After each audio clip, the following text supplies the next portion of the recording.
ይሄ ሁሉ ቆሻሻ ነበረ እንዴ? ሳላቀው የተጠራቀመ ነው። የኔን መጉደል አሁን ገና አወቅ አይደል? ስትጠፊ ብዙ ቆሻሻ ጥለሽ እንደሄድሽ ነው የገባኝ።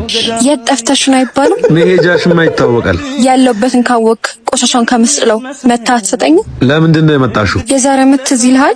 የፍቅረኛሞችን ቀን እኮ ውጪ ነበር ያከበርነው። እሱን ለማስታወስ ነው የመጣሽው? አሁንም እንድታከብሩ ነው እንጂ ይቅርታ ብለሽ። ይቅር ብዬሻለሁ።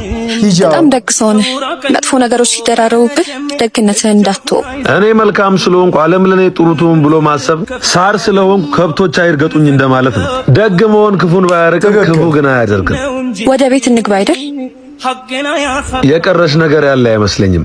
ይቅር ብዬሻለሁ ማለት አብረን እንኖራለን ማለት አይደለም። ጥፋትሽን ስላወቅኩ አልወቅስሽም ማለት እንጂ ባንቺ ላይ ያለኝን ቅያሜዎች በሙሉ አንስቼዋለሁ። ባንቺ ላይ ያለኝን እምነቶች አጥቻለሁ። እኔና አንቺ ነበሩ እንጂ አሉ አንባልም። በቃ ሂጂ። ጨከን ያለ ሰው በቃ